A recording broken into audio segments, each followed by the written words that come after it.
Class 6 सभी बच्चे ध्यान दें।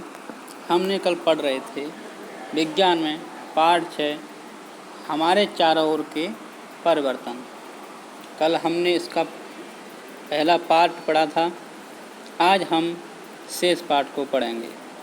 तो बच्चों, कल हमने कुछ परिवर्तनों के बारे में देखा था, समझा था। गुब्बारे में हवा भरने के बाद गुब्बारा फूल जाता है और हवा निकाल देने के बाद गुब्बारा पिचक जाता है। इस तरीके के परिवर्तन कल हमने पढ़े। उसके बाद कागज़ का जहाज़ बनाना भी देखा, ये भी एक परिवर्तन है। आटे से रोटी बनाना, ये भी एक परिवर्तन है। गुत्थे हुए आटे की लोई से रोटी बनाना और उसे तवे पर सेक कर, ये भी एक परिवर्तन है। अब देखेंगे बच्चों हम क्या परिवर्तन करने के अन्य तरीके हो सकते हैं। हम सभी ने मिट्टी को खोदने वाले औजार तो देखे होंगे। क्या आपने इन औजारों को देखा है कि लोहे के फलक को कैसे एक लकड़ी के हत्थे पर जड़ दिया जाता है, जैसे ये चित्र में दिखाई दे रहा है। ये भी एक परिवर्तन है कि लोहे के टुकड़ों को लकड़ी में किस तरह जकड़ दिया जाता है और इन्हें औजार में परिवर्तन कर दिया जाता है, औजार में बदल दिया जाता है। इन औजारों को बनाने से पहले, लकड़ी के हत्थे लगाने से पहले औजार प्रायः गर्म किए जाते हैं। उसके बाद लकड़ी के हत्थे लगाए जाते हैं। औजारों में लोहे के फलक में एक वलय होता है जिसमें लकड़ी के हत्थे को फंसा दिया जाता है। वलय का अमाप लकड़ी के हत्थे के घेरे से छोटा होता है। हत्थे को वलय में फंसाने के लिए वलय को गर्म करते हैं, इससे उसका आकार बड़ा हो जाता है, फैल जाता है। अब हत्था आसानी से इसमें जड़ दिया जाता है। जब वलय ठंडा होता है सिकुड़ जाता है, जिससे हत्थे पर कस जाता है। इसी प्रकार के परिवर्तन का उपयोग बैलगाड़ी के लकड़ी के पहिए पर लोहे की रिम को कसने के लिए किया जाता है, जैसा आपने अभी चित्र में देखा था। धातु के रिम को लकड़ी के पहिए के घेरे से थोड़ा सा छोटा बनाते हैं। गर्म करने पर रिम पहिए पर चढ़ जाता है। अब पहिए के किनारे के ऊपर ठंडा पानी डालते हैं, जिससे रिम ठंडा हो जाता है तथा पहिए के ऊपर कस जाता है। चित्र में दिखाई दे रहा है धातु रिम जड़ित बैलगाड़ी का पहिया। बैलगाड़ी का जो पहिया होता है उसके ऊपर धातु की रिम चढ़ी होती है, वो चित्र में दिखाई गई है।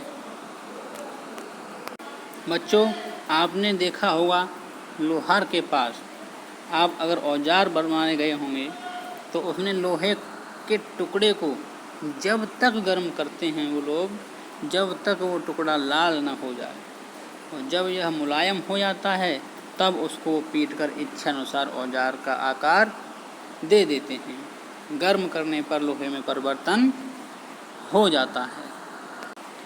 आपने देखा होगा कि जब हम जल को बर्तन में गर्म करते हैं तो कुछ समय बाद यह उबलना शुरू हो जाता है। अगर हम इसे लगातार गर्म करते रहें तो जल की मात्रा बर्तन में घटनी शुरू हो जाती है, जल वाष्प में परिवर्तित हो जाता है। बच्चों, जल वाष्प ठंडा करने पर द्रव जल में परिवर्तित हो जाता है। हम सभी ने बर्फ़ को पिघलते हुए देखा है। गर्म करने पर बर्फ़ पिघलती है, यह किसमें बदल जाती है? क्या इस जल का वापस बर्फ़ में बदल सकते हैं? अब पढ़ेंगे बच्चों क्रियाकलाप 7। एक छोटी मोमबत्ती लेकर उसकी लंबाई स्केल से मापें। इसे एक उचित स्थान पर रखकर जलाएं। कुछ समय तक इसे जलने दें। मोमबत्ती को बुझा दें तथा पुनः उसकी लंबाई मापें। मोमबत्ती का जलना चित्र में दिखाई दे रहा है। बच्चों, मोमबत्ती की लंबाई में परिवर्तन को उत्क्रमित किया जा सकता है। यदि हम कुछ मोम पर बर्तन में लें और गर्म करें तो क्या इस परिवर्तन को उत्क्रमित किया जा सकता है? देखो चित्र में दिखाया जा रहा है, इस तरीके से मोम को गर्म किया जाता है। मोम को गर्म करना, इस तरीके से हम कह सकते हैं कि पर इस परिवर्तन को उत्क्रमित किया जा सकता है। इसी प्रकार माचिस की तीली में क्या परिवर्तन हुए, जिसे मोमबत्ती को जलाने में उपयोग किया था। अब हम देखते हैं कि बच्चों हमने देखा अगला है दूध से दही बनाना। दूध को गर्म करने के बाद कुछ घंटों के लिए उसमें थोड़ी सी दही की मात्रा मिलाकर आराम से रख दिया जाता है। कुछ घंटों बाद दूध दही में परिवर्तित हो जाता है। क्या इस परिवर्तन को उत्क्रमित किया जा सकता है?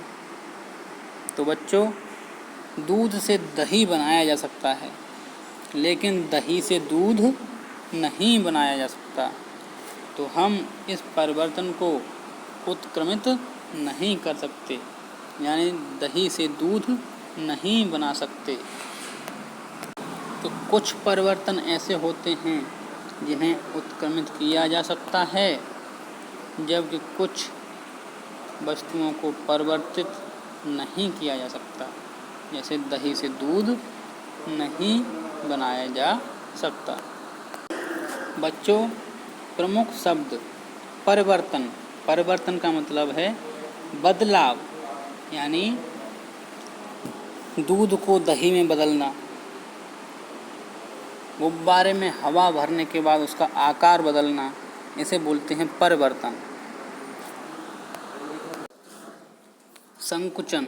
संकुचन का अर्थ होता है सिकुड़ना। परिवर्तन का अर्थ होता है बदलना, बदलाव लाना। बाष्पन। बाष्पन का मतलब होता है भाप। गर्म जल को गर्म करते हैं तो भाप बनती है, उसे बोलते हैं वाष्पन। प्रसार। प्रसार का मतलब होता है फैलाना, फैलाव, प्रसार। गलन। गलन का मतलब होता है गलना, जैसे बर्फ का पिघलना, ये एक गलन है। बच्चों कुछ परिवर्तनों को उत्क्रमित किया जा सकता है तथा कुछ को नहीं। उत्क्रमित का मतलब है जैसे